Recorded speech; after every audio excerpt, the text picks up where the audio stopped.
Hiroshima before. Hiroshima after.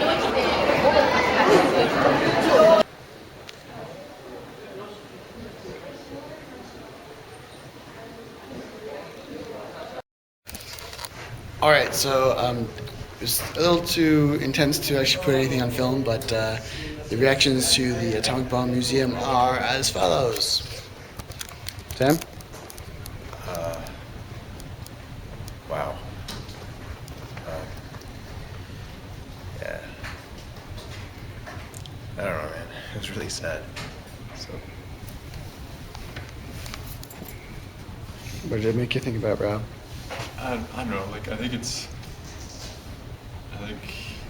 for me, like a lot of things, you really realize the kind of damage that's there before you actually go and see things firsthand. And hearing those stories, like, they gave us these audio tours, and they told the stories of, like, they said a kid's name, and then they explained what happened to them, and then over and over and over, different person, different kid, and like a 7-year-old, 2-year-old, 13-year-old. And it was strange too, like I felt like I had to listen to, like you see an article clothing and the number, I felt like I had to listen to everyone just because like. What story affected you most, their Sam? Story.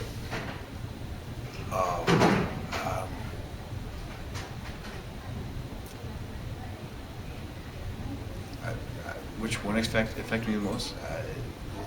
It was definitely a mixture of the sandals, the one where they couldn't find a daughter, and then just saw the footprint on the sandal, and apparently that was close enough to the blast radius that, I mean, they said it killed her instantly, but the mother knew it was her sandal because she made the thing on the sandal, and then there's other ones where they see a flash, they turn around, and all of a sudden their skin's melting, and had pictures of what they actually look like, the bones exposed.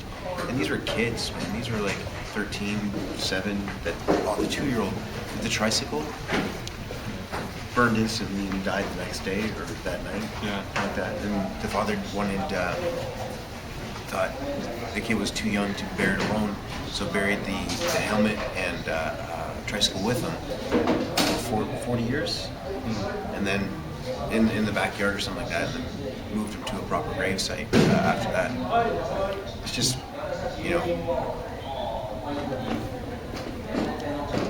don't know what to say. Rob, what about you? What affected you the most in there? I don't know if it was just one thing in particular as it was like everything. Like this happened to this person and all died in a different way. Some not immediately, some after years. And I like seeing the pictures too of like the burns on the bodies. It just seems so unnatural. Like their clothing, the patterns on their clothing were burnt to their skin. You know, there was one story where the mother was sure that her daughter was going to come back, her 7 or 8-year-old daughter was going to come back, and 3-4 days later someone brought her back the clothes. The clothes of it, yeah. And she said that she blamed herself because she forced her daughter to go out. Her daughter was 13, she forced her daughter to go out and like struggle and, you know, fight for the war and that kind of stuff. And so she was like blaming herself for the rest of her life. So, yeah. Alright, thanks, guys.